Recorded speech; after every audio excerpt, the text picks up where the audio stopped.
So, good morning or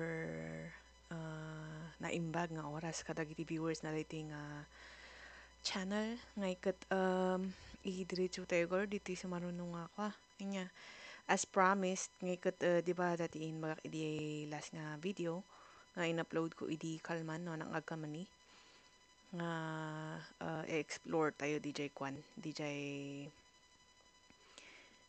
anya di ayan the words nga kasla nga medyo nakakalito kung nagpapadangay EJ lesson tayo last time. Yeah, so yan, nilagyan ko na lang ng GC part 3. Yan. Ayan. So, adati talo dito yung in kwak nga medyo dagiti similar nga spelling kan sounds kasi hanmat kiti nga as in nga dito kasla dito 1 kan 2 o i-karga ko na hindi naman sila pareho ng spelling no pero once nga na-conjugate kami katagpada iso nga okay. And then, 3. O, talo lang, pailang inya. Ada siguro ti mang yung ada do mga kwan, pero EJ sumaro naman nga video ti pangkarga EJ. So, wala ito yung number 1, dito dudta ko na. Dudta, I think, familiar kayo dito yun. Ta syempre, din nag-exam kayo ngay kat dudki, tapos kat ilki yung yung in-exam ninyo, di ba? Listening kan, reading. So, yan. Dudta, yan yung dictionary form ng wait lang, na Japan.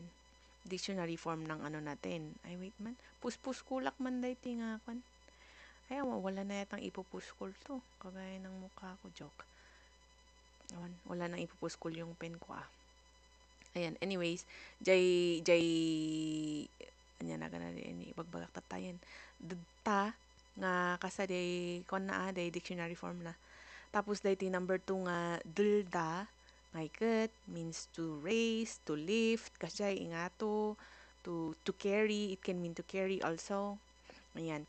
Tapos yung number 3 na, dulda, if you remember, yung sinabi ko na enter, dito manggagaling yung,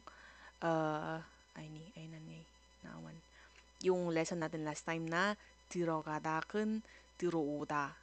Okay? Na enter yung ibig sabihin. Okay? Papasok. Ganon. So, tingnan natin kung ano yung basic na conjugation, yung spoken form nila. Ayan 들어, kunana. Agbalin nga kasta kasi irregular kasi yung form ng mga words na ito. Tapos no, dahito yung agpadpada dalang, agbalin nga 들어 matlaeng. And, of course, 들어.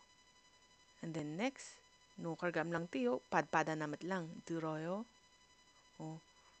들어요. Kuna namanan and 들어요. And then, kung seyo naman, 들으세요. Makinig po kayo, ganon. Or, 들으세요. Kuna naman, padpada lang, di ba? Meaning, iingatom or pakilift, ganon. And then, doon dito sa pangatlong actually, grammatically correct yung sasabihin na 들으세요 ako na lang but then hindi nga siya ginagamit kasi iba yung state ng verb na itong enter na ito kalangay nga hindi awkward siyang gamitin mamaya iba yung i-separate ko yung yung parang expressions na kagaya I mean gumagamit nito itong pangatlong dilda na ito okay so dito muna tayo sa dalawa. Ayan, kung past tense naman, 들었어. Padpada lang, 들었어. Meaning, 들었어 na nangag ko kasi 들었어 ingatok isumat lang de magiging niya, 'di ba? So paano mo kaya malalaman no basa am dagito i-alaam na lang ijay context na no dengdenggem kailangan nga denggemot lang no nya dagi abay ng words tapno amom no nya ibagbaga na, 'di ba? Ayan. Digko iso dito na tayo nagkakaiba ko na kuma. Kasi yung spelling niya na dito, digko iso, but then here, dilgo iso. Meaning, yung present progressive form niya, ewan dengdenggak kasi ay dengdenggak nakikinig ako at the moment, ganun. Ito naman, dala ko siya or bit-bit ko siya or ingangato ko isuna at the moment, ganun. Okay? So, kapag dadagdagan mo siya ng ang tawag dito, consonant dito sa niya, sa, anong tawag dito? Dahiti sin marunong nga vowel na, kat i-maintain mo lang day D, ijay, original nga batchim na. Okay? Pero kung yung O na yung susunod nga kas agbalin nga real di ay kwan, R di ada baba. Okay? Complicated pero kaya yo dayta. Okay? Next, kat kalanga sample sentences para ito'y first two. Ayan.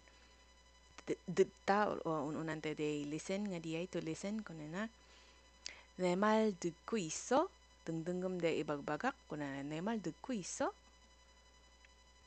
Or another question, 사장님 하신 말 들었어?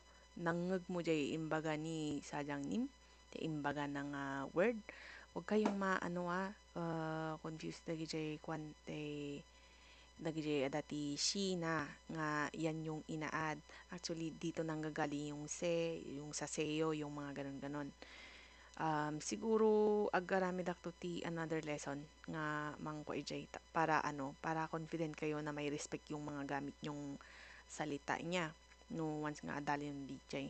So actually no kas lang nga normal lang nga tao or kas lang nga kung lang nga tao ti yung kung hindi mo lalagyan ng politeness or respect yung word na yun magiging hanmal ko na ng di kumbaga 아저씨 아저씨 한 말 들었어? 낭흑무대 imbaga ni 아저씨 nga sao kasla kasi sinabi daw. And by the way, hindi ko na kasi dinagdag yung isang nito, dapat actually 말씀 yan. Kung syempre mataas na tao si Sajang님, hasin 말씀 ko na ako madiyay. Yun yung parang anong tawag dito? High form ng anyamutan, high form, respective form kasi gamin nagijay words dati level na kasi. Okay? But then mal, it's okay, it's fine. Ayan, wait, eraser. So nuwan ko na da 사장님 하신 말 들었어? nangagmuja imbaga ni 사장님 kuna na kasi. Tapos ano kayong pwedeng isagot?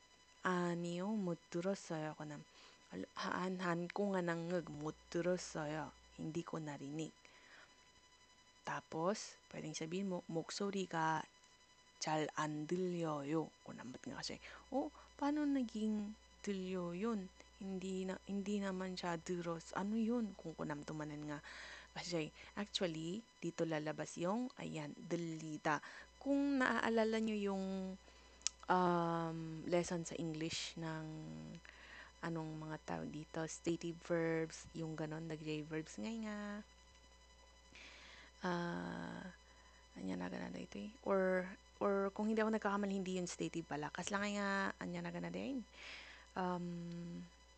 Passive and active voice, kasjay. Ay, wrong. Tama yata, stative verb.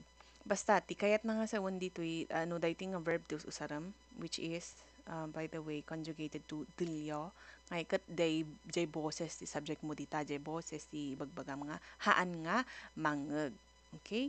Hindi marinig. Pero kung ang ibig mong sabihin is hindi mo napakinggan, kalangahan mo nga nangeg nga talaga, na hindi mo, basta mo nga nangeg, modturoso ko na midjay.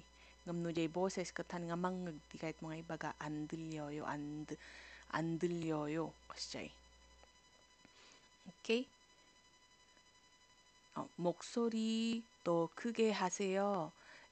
바기빅빅사디의 보세시오 목소리 여기 잘 들리지 않아요. Ano mga siya, no? Kahit mga iba nga han nga mang dito kunwari iti pwestong kat adjay ka likod kat kahit mga iba nga pagipigbig sa andan nga mga kasay 여기 잘 들리지 않아요. So kung hindi ka nohan mo nga sanay di agusar di ji anna to express negation yung hindi marinig kanon ngay kat mabalimat nga iba nga 잘 안 들려요 kunam lang 여기 잘 안 들려요 kasi lagyan mo lang mas madali na lagyan mo na lang siya ng an. Okay? But if you want to sound social, joke, and expert, 들리지 않아요. mabali mga usar hindi. Joke lang, hindi naman yun sa pagiging expert or what, pero maganda na rin yung at least alam mong gumamit ng iba't ibang way. Diba? Pero okay lang yung kahit na isang way, basta amom kidi nga isu nga usto jay bagbagam, 'di ba? Ayan. Next na sample. 무슨 말인지 들었어? Na ngagmuno anya ding anya nga ta ding ibagbagana dito parang tinatanong kung siguro yung topic kung ano man yung pinagsasabi ng tao. 무슨 말인지 들었어? Kasi so ano yung pwede mong isagot ulit kung kunwari han mo nga nangag, you say 못 들었어요. Or no han mo nga naggapusta nakabsot ket 안 들렸어요. Kung naman kasi kapusta mahina, yung boses, or depende kung ano yung pinapakinggan nyo. Okay? 못 들었어요. Kung naman siya, alahan ko nga nang. Pero pag pinupuntirya mo na mahina, ay hindi mo narinig dahil mahina siya, 안 들렸어요. Okay? Next, yung number 2 na 들다, meaning, ano na ulit yung sinabi natin na ibig sabihin ng isang 들다 kanina? To lift, to raise, to carry, ganon. Okay. tingnan natin. 찬성하는 사람 손 들어주세요.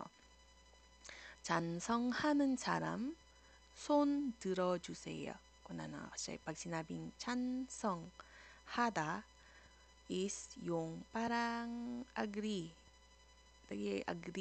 Agree. Tapos no agree, joke.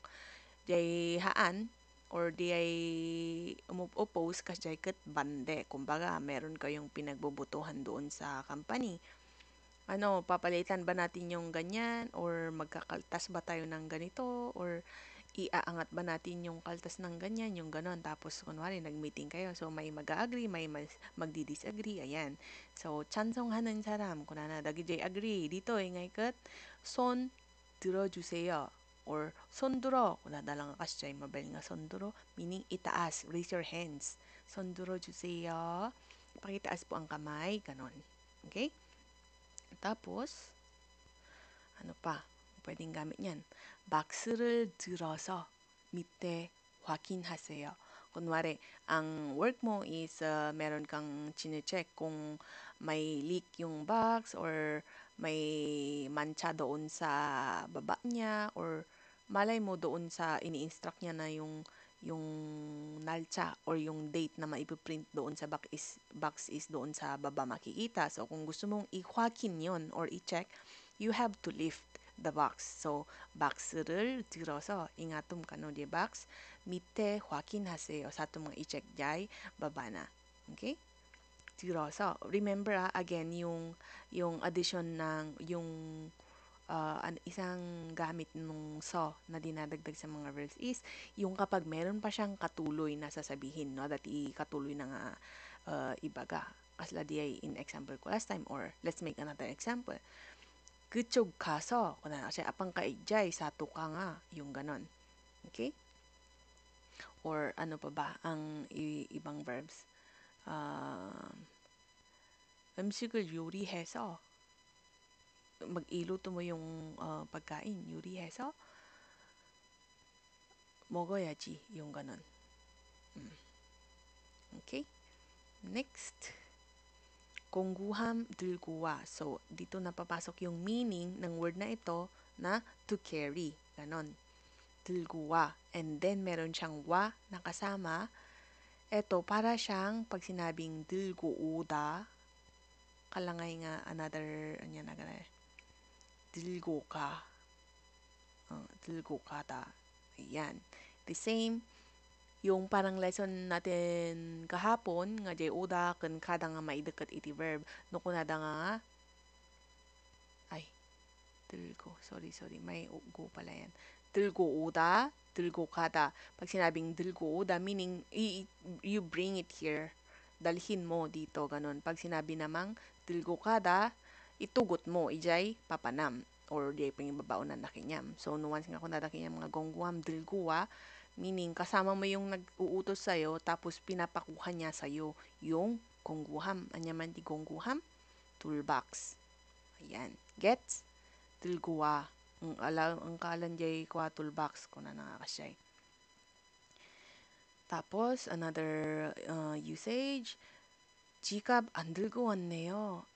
Ang ko nga na ito, DJ wallet ko. Ito yung linyahan ng mga gustong magpa-libre. Ay, joke. Hangkadi. Kunwari, mo nga naitugot. No, nya man di ka lang kwan. Oh, andilgawan. Usan, andilgawan niyo. Kung nagtudo, bigla ka mo nga naitugot yung payong mo. Ganun. Andilgawat sa'yo. Or, inalam di ko, kumbaga. Dati damdamagan na kinyam. Nga, kunwari, ano pa ba ang pwedeng janggab 들고 왔어? inalam di janggab mo, kunwari biglang nga nag-work ka Jerwar. Inayabanda ka nga dati aramidem Jerwar, tapos kat kailangan gaya mga dati janggab. janggab 들고 왔어? 안 들고 왔네요. 그나 makasay. 빨리 가지러 와. 그나 nakasay. Or, 빨리 들고 와. Usually, haan nga, numot kidihan nga, kaslangay nga, mabitbit or kwan. Kat, haan nga 들고 와 ti ibagada. Kakuha ko na siya or kajirowa, ganun. Another, sa ibang lesson na lang natin yun, ilalagay yung to get, to bring, yung mga ganun. Inya, no, han kayo nga masyado nga ma-overload. Anyways, next. 이거 좀 들고 있어. Ayan. 이거 좀 들고 있어. Kung ba, instruct na kanya mga, igumam pa lang maanday ito kasi, hawakan mo muna to gumam lang. 이따가, later, 반장님한테 드려. Yan. Ingagarak nga inayon dahil pinakalas nga word and lagyan natin siya ng lightning kasi isasama ko to sa susunod na lesson. Han nga next nga video kasi next nga video nga ikat di ay may isa nga dun dapay lang. Medyo mahaba kasi itong lesson na to. So, eto ilalagay ko sa maybe next nga video. Iba yung ibig niyang sabihin. Meaning, 드리다 nga to give. Diba? Itid mo kano kini 반장님.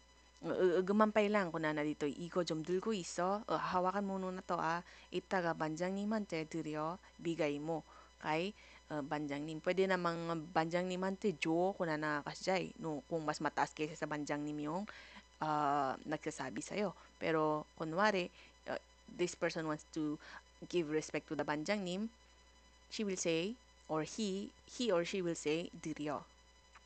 Okay? Next is, actually, ito na yung last na slide. See you sa next na Thank you and see you sa next na video. Nandun yung continuation.